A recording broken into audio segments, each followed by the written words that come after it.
At number 10, we have Ordo Templi Orientis. Order Templi Orientis, or the Order of the Temple of the East, is a mystic organization that was started in the early 20th century. Now, the group supposedly relies on ritual and occult practices as a means for members to advance within the organization. The general philosophy was a New Age esoteric principle and practices as a method of realizing one's true identity. Now, the popular occultist Aleister Crowley produced a lot of the group's material, and one of the major features and core teachings of the organization is the practice of sex magic. Ordo Templi Orientis still exists today with various chapters scattered around the world, mainly in the United States and also in the UK and different parts of Europe. The Bilderberg Group comes in at number 9, so of course we've heard of them before. Now, it's not just a secret society per se, but it does operate under a similar type of mystery as some of these secret societies. So it's become the subject of many conspiracy theories over the years. Now, the group was started back in the year 1954, and since then it has convened every single year as an invitation-only conference of various world leaders, as well as leaders in industries, as well as many people who are prominent in the media industry. The group was originally created to prevent anything that would cause another world war to ever happen again, and if it was to happen, they want to subside the effects of it. This had happened after World War II. But as time went on, the group became a lot more about how to reach mutual understanding between cultures. The Bilderberg Group attracts a lot of controversy because there's no press allowed in their conferences, as well as a lot of the details about the topics that they discuss aren't officially released to the public, as well as there's a lot of security at their meetings. So it has people going like, what's actually going on inside of there? The American Mafia comes in at number 8, and I know this one doesn't necessarily sound like a secret society, but it actually is. They're a highly organized Italian-American criminal organization. Now, the Mafia's crimes, secret rituals, and notorious members like Al Capone and John Gotti have fascinated the public and become a huge part of pop culture. During the latter part of the 20th century, the government actually used anti-racketeering laws to convict high-ranking mobsters, as well as weaken the impact of the mafia. However, it remains a massive business to this day. Becoming an official member of the mafia traditionally involves an initiation ceremony where people have to perform rituals like pricking their fingers until it bleeds, as well as holding a burning picture of a saint while taking the oath of loyalty. Italian heritage was also a prerequisite for people to join, although certain families in the mafia require you to just have Italian lineage on your father's side. And also men often, although not always,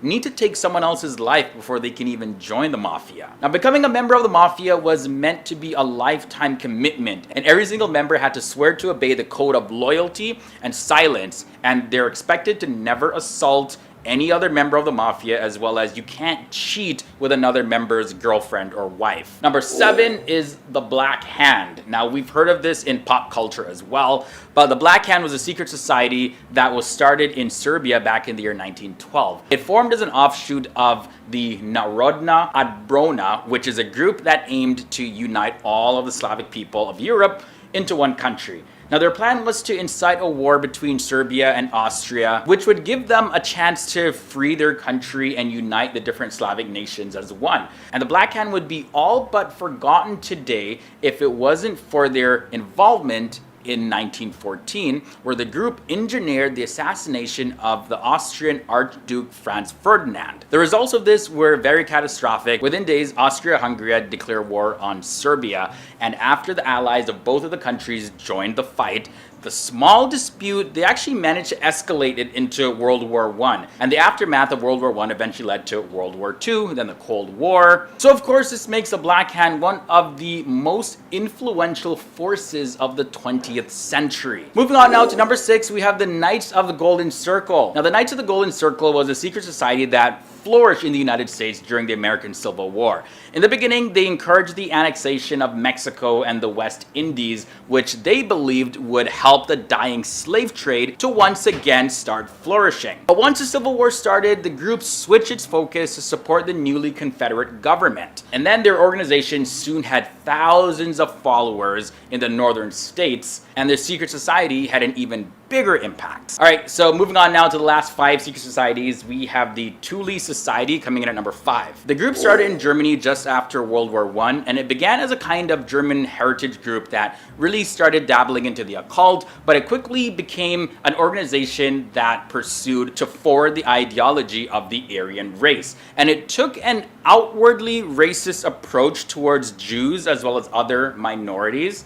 Now, the group had thousands of members and even had its own propaganda newspaper. So check this, back in the year 1919, members of the Thule Society formed a political organization called the German Workers' Party, and the young Adolf Hitler became a member, and he eventually took over that party, and it became known as the Nazi Party. And we all know what happened after that. Next up at number 4, we have the infamous Sons of Liberty. So the Sons of Liberty is the name of a group that existed in America prior to the Revolutionary War. Now, the group did not exist as a secret society in the traditional sense. However, it was made up of a smaller number of patriots from various colonies that united in the support of a common goal. Now, when this group had met, it was usually in Boston around an elm tree that has since become known as the Liberty Tree. Now, the group is known today for sparking up revolution among the colonists with protests of the Stamp Act. And by the way, the Stamp Act of 1965 was the first internal tax that was levied directly on American colonists by the British Parliament. Now, the Sons of Liberty in Boston were the most famous arm of the entire group. Probably the most famous event that they engineered was the Boston Tea Party in the year 1773, when the group dressed up as natives and they dumped shiploads of overtaxed tea into the Boston Harbor. The secret society at number 3 is Skull and Bones. Ivy League colleges are known for their many secret societies and student organizations and fraternities, and of course there's Yale's Skull and Bones. They're probably the most well known. Now, the only real prerequisite for membership is that those who are initiated are to be campus leaders. So athletes and members of student councils as well as fraternity presidents are usually considered. Apparently, the United States presidents, as well as senators and Supreme Court justices, have been members of Skull and Bones. So not all of them, just like a lot of them have been. The club also is very well funded because an organization called the Russell Trust Association actually funds it. Now, the Skull and Bones membership is no longer kept secret, but their practices still are. They meet twice a week, but what happens in the meetings are complete secret. The group is known for allegedly forcing new members to share their intimate stories. They also assign nicknames to every single member. We're getting to the bottom of this list, and next up at number 2, we have the Freemasons. Now, although they're less influential and secretive today as they once were, the Freemasons remain one of the most famous organizations in the entire world, with memberships estimated to be around 5 million globally. Now, the group was officially founded in the year 1717, but documents relating to their existence date back to even as early as 1300s. They were originally created to be a brotherhood where their members would share certain philosophic ideas as well as share their beliefs about a supreme being. The Freemasons strongly promote moral living, and many of the chapters are heavily involved in charity work as well as community work. Now, conspiracy theorists have brought to light that they supposedly are involved in evil occult practices. Churches of all denominations have also criticized the organization, as the Freemasons' teachings on spirituality and their beliefs are said to be an attempt to replace traditional religion. One practice, though, that they still hold to this day is how they induct new members. If you're initiated into the Freemasons, you have to be recommended to the group by someone who's already a Mason. And once that member is in, they need to pass 3 different degrees before reaching the level of Master Mason. And now members also have certain handshakes and gestures and passwords that they use to communicate between each other, and also non-Masons are not allowed to attend their meetings. And finally, we've reached to number 1. You guys probably guessed this already. Number 1 is the Illuminati. Now, this organization has become the most famous secret society, mainly because of their frequent mentions and appearances in books, movies, and in TV. And now the legend surrounding the Illuminati dates back to a real organization that existed in Germany in the late 1700s. At the time, the members of the group presented themselves as an order of enlightened free thinkers. They quickly began to be viewed as a threat to overthrow the government, and they were even said to be behind the French Revolution. Now, the group broke up shortly afterwards, and they have been rumored to still be operating somewhere but in the shadows. Thanks to appearing in pop culture so much, the Illuminati has continued to be a topic of fear for many people to this day. It's believed that the group has survived and now directs the politics and industry of the world to a large extent. First up, the Illuminati is a name given to several groups, both real as well as fictitious groups. Now, historically, the name usually refers to the Bavarian Illuminati, and that's what we're going to be talking about the most in this episode. Bavaria, by the way, is a state in southeastern Germany. Now, the reason why I say that this name can apply to several groups is because what the term Illuminati actually means. It's a Latin word for enlightened, and this usually applies to groups that believe that they have some sort of secret or superior or special knowledge, whether that's spiritual or scientific or otherwise, and that knowledge would be the source of the Enlightenment. Therefore, the term can be applied to various groups. So in effect, there can be multiple Illuminatis. So how did the Illuminati start anyways? Well, since ancient times, groups have been claiming to have some sort of special knowledge, and Johann Adam Weishaupt, who was born in 1748, was a German philosopher and the founder of the Order of the Illuminati. Now, this goes back to the first fact that I shared. Johann Weishaupt, he was a former Jesuit, and by the way, the Jesuit Order, or the Society of Jesus as they're called, is a religious order in the Catholic Church. Now, on May 1st, 1776, Johann Adam Weishaupt, he formed the Illuminati. Now, after the suppression of Weishaupt's order, the title Illuminati was given to the French Martinists, which was a group that was found in 1754 by Martin Pascal, and the ideas of the group was propagated by Louis-Claude de Saint-Martin. And by 1790, Martinism had been spread to Russia by Johann George Swartz and Nikolai Novikov. But if this is public knowledge, why all the secrecy and mystery around the Illuminati today and so much speculation on whether or not they actually exist? Well, the Illuminati is a secret organization today because it was actually outlawed. So in June of 1784, Bavarian ruler Karl Theodor, he banned all secret societies, and the government started to uncover various members of the Illuminati, which caused Johann Weishaupt to go into hiding. So although it originated over in Germany during the Enlightenment period, as it's called, conservative politicians feared that the concept of organizations like the Illuminati would uprise against the government. But when you have such a solid network established, of course you want it to continue, right? And a handful of later organizations claimed to be descendants from the original Illuminati, but it's believed that the original Bavarian Illuminati may have morphed and evolved into smaller groups since then, taking on various forms which allows them to operate in secrecy, since no one can point to one specific organization and say, oh, you are the Illuminati. Then again, these groups could just be all copycat groups, or does the original Illuminati live on? There's also a secret lingo, and this language is used through pictures, through the media, as well as even structures of buildings that the Illuminati as well as other groups use. One of these images is on the American $1 bill. This is what you'll see. The pyramid with a capstone at the top in the form of an all-seeing eye,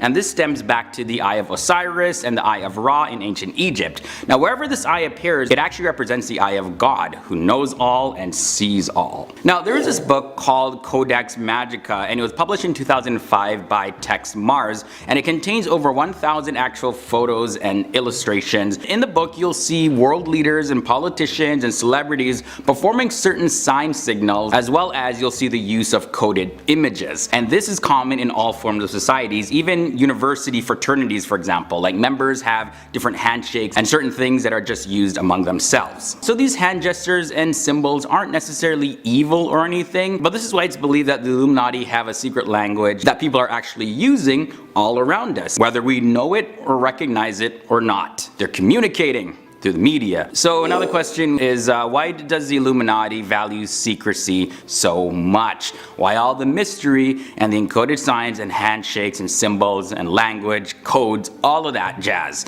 Well, the answer is simple. You take any prominent organization, right? Which one of those ever reveals their trademark secrets and internal systems of operation? None. Or else people would copy them or find out things that the organization wants to keep secret and doesn't want the public to know. So the same thing applies ties into the Illuminati, you'd use it to your advantage, really. Now, when it comes to politics, specifically American politics, some report that the Illuminati operates as a prominent figure in the United States government. This is because the Illuminati was founded on May 1st, 1776, and the Declaration of Independence of the United States was approved on July 4th, 1776, just 2 months later. Some say this is totally not a coincidence. Now, probably the biggest belief in society right now about the Illuminati is that they are in various forms propagating certain messages to the masses through the media and the use of celebrities, musicians, actors, you name it. And so many celebrities and other popular figures are believed to actually be members of the Illuminati. Now, such celebrities are Jay-Z and Beyonce, Adele, Britney Spears, former US President Barack Obama, Lady Gaga, Angelina Jolie, Kanye West, Kim Kardashian, and honestly this list goes on and on and on and on and on. That could be like 50 videos about people who are suspected to be in the Illuminati. Now, I have no way of confirming these claims, yet some have been caught on camera using certain hand gestures that it's linked to the Illuminati. But these was just some of the celebrities that have been suspected over the years to be a part of the Illuminati. Starting with fact number 10. Who are the Freemasons, or what are Freemasons anyways? Well, Freemasons are a fraternal organization, and pretty much what that means is that only men can be admitted as a member. We can also trace the origins of the Freemasons back to the Middle Ages in Europe, where they functioned as a guild of skilled stonemasons, hence the name Freemasons. Now, the next thing to know about Freemasons at fact number 9 is that the first Grand Lodge, which was established to govern Freemasonry in England and Wales, it was formed in the year 1717, and this was during a meeting at a pub in the city of London called the Goose and Gridiron. Now, at that time, there were 4 lodges in the city, but in Scotland, a Masonic lodge in Edinburgh has records to show that it has been in existence since at least 1599. Now, during the early 18th century, Freemasonry spread quickly to Europe and the colonies of Europe. Fact number 8 is something that a lot of people that aren't even Freemasons, they know about this. So symbols. Symbols are commonly used and they're seen associated with Freemasons, and they're considered to be arcane secrets by many, but they actually are not really that secretive. Well, I'll explain what I mean. So the most popular amongst them is the all-seeing eye, and this is a very old symbol that's used to represent all-knowing quality of God, and it was not designed by Freemasons. This existed way before Freemasons. Wasn't something that they invented, they just adopted it. Also, the square and the compass, this also wasn't something that was invented by the Freemasons, but it represents the art of building and architecture, and the G in the middle of it has a degree of ambiguity that surrounds it, so we're not necessarily 100% clear on what that actually means, but it either represents God or it represents a geometric equilibrium that the entire universe was designed on. And you know, amongst those theories, there's other speculations about it. But there's another symbol of Freemasons that actually takes inspiration from the world of the beehive, as a matter of fact. Masons were originally working men who were supposed to be as busy as bees. We've heard that expression before. And the beehive symbolizes the industriousness of the Freemason Lodge. They're always busy, always active, always up to something. For fact number 7, the Freemasons use a variety of handshakes in order to greet one another.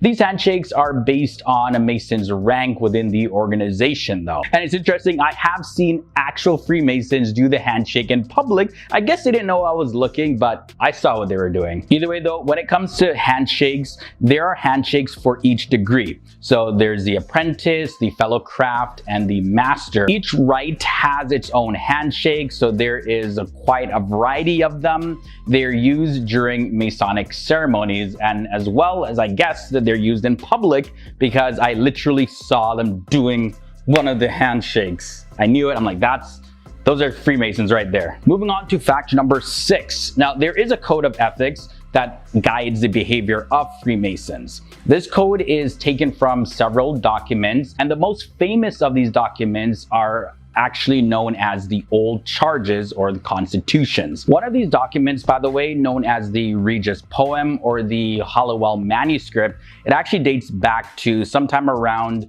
the later part of the 14th century to the early 15th century, somewhere in between there. And it's reportedly the oldest document to mention Masonry. And this is according to Petrie Stone Review of Freemasonry. And that's, by the way, is an online magazine that is written by the Freemasons. Continuing with fact number 5. Initiation for new members requires a long period of training. And during this time, they learn the craft and often are taught advanced math and architecture, among other skills. Now, their skills are in such a high demand that experienced Freemasons were frequently sought out by monarchs or high-ranking church officials. Now, the guilds, they provide members not only with wage protection and quality control over the work that's performed, but also important social connections. That's definitely one of the benefits of being in an organization like Freemasons. You know, you're very, very, very connected. But among other things, members of Freemasonry, they gather in lodges, and Freemasons, you know, they socialize, they eat meals together, they gather to discuss events and things like that. Now, I kind of alluded to this next fact, but the early Masonic lodges were exclusively male, meaning that women were completely prohibited from being a member. But over time, as the years went on, women continued to play a very crucial role in the organization, especially in Europe. And the Masonic organizations, they were formed later on in a way that would admit both male and female members. Now, some of these organizations include the Order of the Amaranth. Also, there's the Order of the White Shrine of Jerusalem and the Order of the Eastern Star. In these organizations, both men and women partake in Masonic rites, and women can hold positions of authority and leadership. There are some divisions, though, where it's just exclusively female and some just exclusively male, although we do have some organizations in Freemasonry that mix. Coming down near to the end of this episode, fact number 3, the Catholic Church, they first condemned Freemasonry in the year 1738, and this was prompted by a concern over Masonic temples and secret rituals that were performed inside of them. In the 19th century, the Vatican even called the Masons the synagogue of Satan. This is a quote taken from the last book of the Bible, Revelation. Either way, though, the church went on even further in the year 1983, declaring that their principles have always been considered irreconcilable with the doctrine of the church, and therefore membership in them remains forbidden. The faithful who enroll in Masonic associations are in a state of grave sin and may not receive Holy Communion. This is what the church had to say about those who joined Freemasonry. Moving on now to fact number 2. Numbers are also very symbolic in Freemasonry. The number 3, the number 5, and the number 7 have very great importance to Freemasons. The number 3 is another way to express the sacred idea of the triangle or the Trinity, the Triforce. You know, there's so many different terms to describe 3. So with that said, yes, the number 3 is another symbol for the deity to Freemasons anyways. Now, the number 5 is representative of the 5 human senses, the 5 points of fellowship, and the 5-pointed star, and also geometry, which is called the 5th science. Now, Pythagoreans, they consider the number 5 a mystical number because it is the union of the first even number and the first odd number, symbolizing mixed conditions of order and disorder, happiness and misfortune, as well as life and death. Now, the last fact I want to end off with is actually taking a look at some Masons. Who are some people among us that have lived on this planet that were part of the Freemasons? Well, some famous Freemasons can be found throughout history, as a matter of fact, like George Washington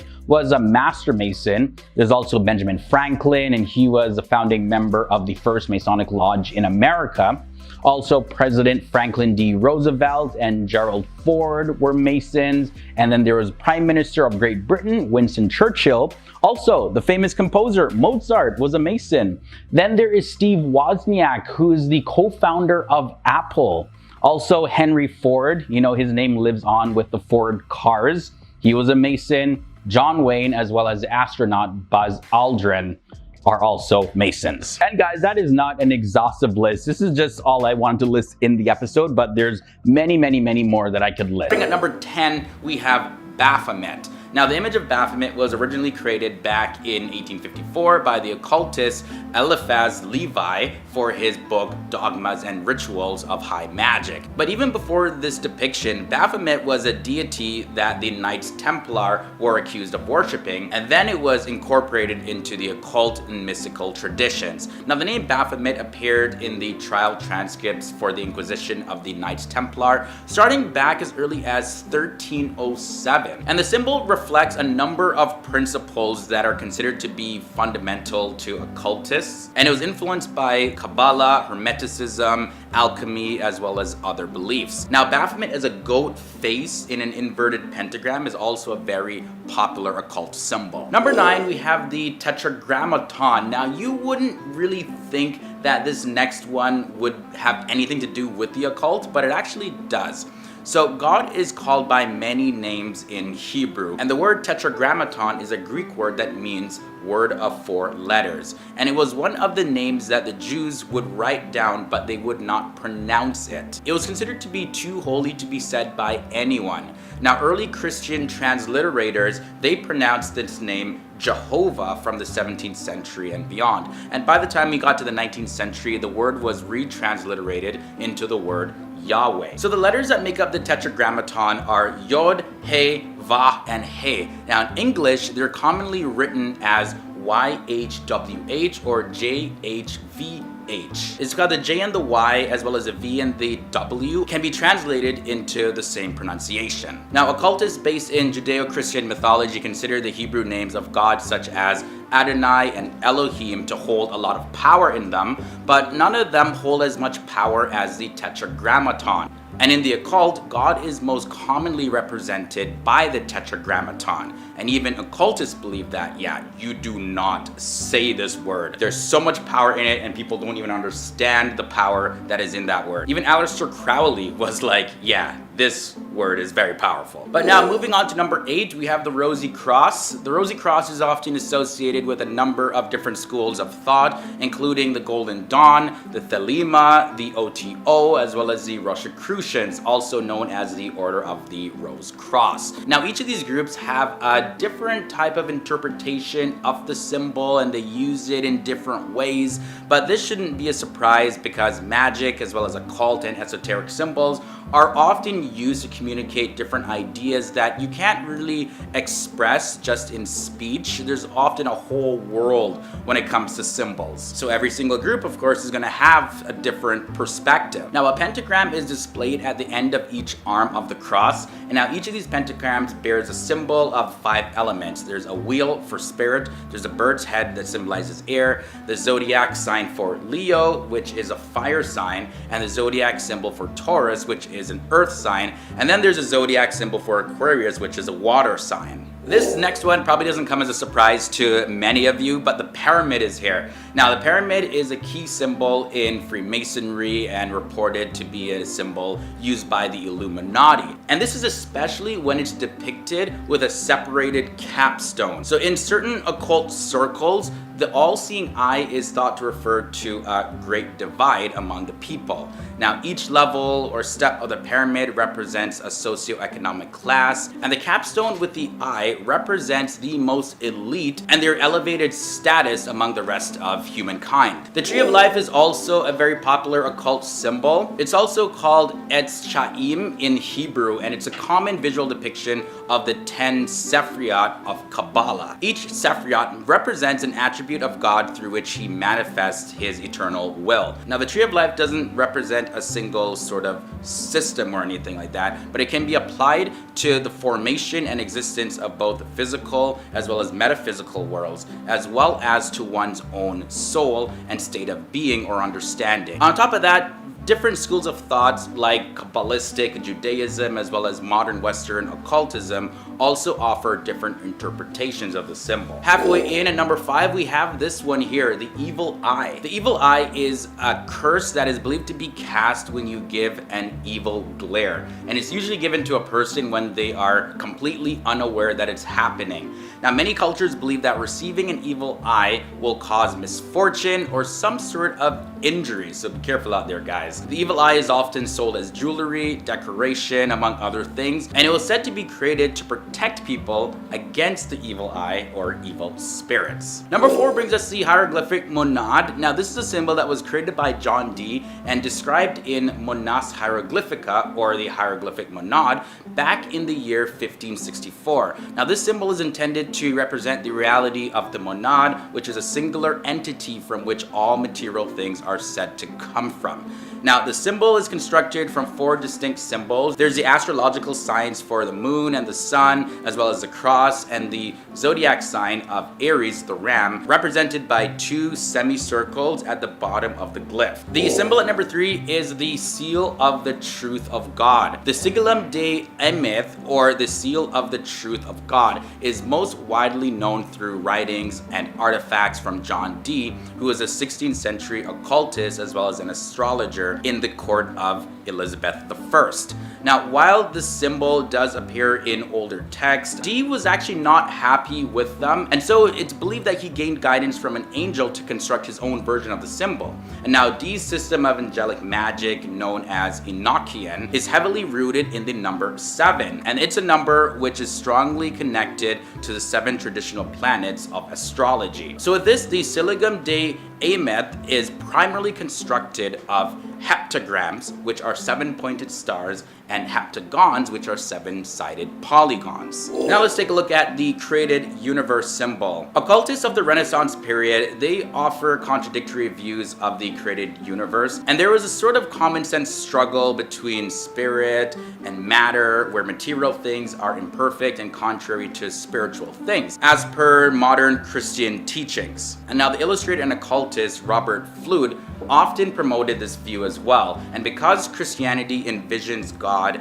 as a tripartite being, we have the Father, Son, and Holy Ghost, all united within a single Godhead, the triangle is commonly used as a symbol for God. Now, the upper triangle of this whole symbol here, with a tetragrammaton in the middle of it, symbolizes the totality of God. And in the lower triangle, we see 3 circles in it, now with the center being a solid mass. And then the solid mass is actually physical reality, and the circles represent the 3 realms. There's physical, celestial, and angelical. And finally, the occult symbol at number 1 is the lightning bolt. Yeah, this one was very surprising to me. So satanic worshippers identify this as 777, and this was made popular by Aleister Crowley, who wrote the Guide to Witchcraft and Satanic Worship. It's said that Aleister Crowley hated God so much that he named himself 777. Why? Because 666 was already taken. Now, Aleister Crowley's instructions to his followers was that they should learn to speak as well as write and walk backwards so that they can open themselves up to hear the demonic world speak to them. You'll also notice this lightning bolt symbol in the form of the letter S as well. And this is simply because when Lucifer was kicked out of heaven, he fell out of heaven like lightning. And this is according to Jesus in the New Testament of the Bible. And in satanic circles, the symbol represents the destroyer, which Satan is called. All